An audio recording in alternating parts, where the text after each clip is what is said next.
Alien বলতে পৃথিবীর বাইরে অন্য কোনো মহাজাগতিক জায়গায় জীবনের সম্ভাবনাকে বোঝানো হয়।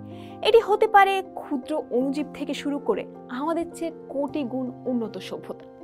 বিজ্ঞানীরা মনে করেন যদি মহাবিশ্বে জীবন থাকে তবে তা প্রথমে অণুজীবের মতো সরল আকারে থাকবে।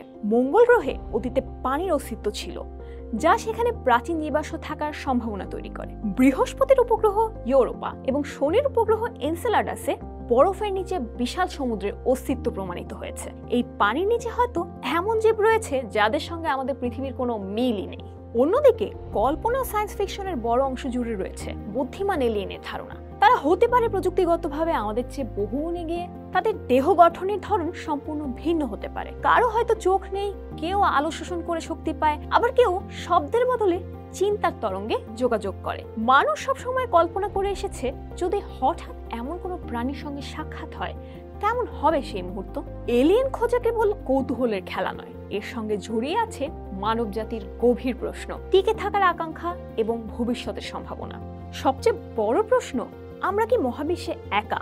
এই প্রশ্নের উত্তর আমাদের দর্শন, ধর্ম, এমনকি সমাজকেও বদলে দিতে পারে। যদি প্রমাণিত হয় যে আমরা একা নই, তবে পৃথিবী আর বিশেষ কোনো গ্রহ নয়, বরং মহাবিশ্বের কোটি কোটি গ্রহের একটি মাত্র অংশ। ভিন গ্রহে জীবন আবিষ্কার করলে আমরা বুঝতে পারবো পৃথিবীতে জীবন কিভাবে শুরু হয়েছিল। যদি মঙ্গলে জীবাশ্ম পাওয়া যায় তবে তা প্রমাণ করবে যে মহাবিশ্বে জীবন হয়তো অনেক সাধারণ ব্যাপার। এর মানে দাঁড়াবে যেখানে পানি ও উপযুক্ত পরিবেশ আছে সেখানে জীবনের সম্ভাবনা। ধরুন পৃথিবী হঠাৎ একদিন কোনো উন্নত সভ্যতার সিগন্যাল ধরে ফেললো।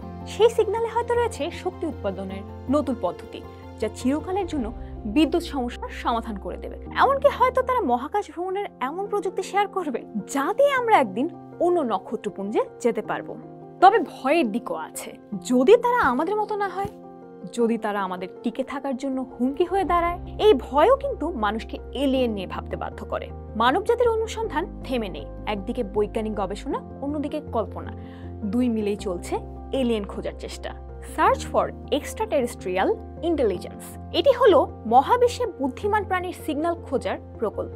বিশাল রেডিও টেলিস্কোপ দিয়ে তারা মহাকাশ থেকে আসা তরঙ্গ বিশ্লেষণ করে। হয়তো কোনো দূর গ্রহ থেকে কেউ আমাদের দিকে আলো পাঠিয়েছে অথবা রেডিও তরঙ্গ ছুড়ে দিয়েছে, আমরা সেগুলো শোনার চেষ্টা করছি।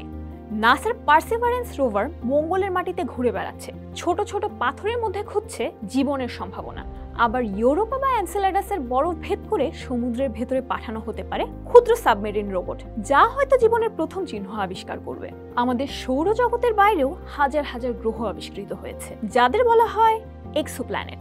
জেমস ওয়েব স্পেস টেলিস্কোপ সেগুলোর বায়ুমণ্ডল পরীক্ষা করছে। যদি কোনো গ্রহের বায়ুমণ্ডলে অক্সিজেন বা মিথেনের মতো গ্যাস পাওয়া যায় তবে তা জীবনের পরিস্থিতির বড় ইঙ্গিত হতে পারে। এলিয়েন খোঁজার অভিযান আসলে শুধু ভিনগ্রহী প্রাণী খোঁজা নয়, এটি আমাদের নিজেদের বোঝার যাত্রা। এখনো পর্যন্ত আমরা নিশ্চিত কোনো প্রমাণ পাইনি, তবে এই অনুসন্ধান আমাদের প্রযুক্তি উন্নত করছে, আমাদের চিন্তার জগৎ বিস্তৃত করছে। হয়তো একদিন আমরা সত্যি অন্য কোনো সভ্যতার মুখোমুখি হব। প্রশ্ন হচ্ছে সেদিন আমরা কতটা প্রস্তুত থাকব। ভয় আর বিস্ময়ের মাঝেই হয়তো মানবজাতির নতুন এক অধ্যায় শুরু হবে। পোস্ট দেখুন, ভাবুন, করুন এবং পোস্টের সাথেই থাকুন।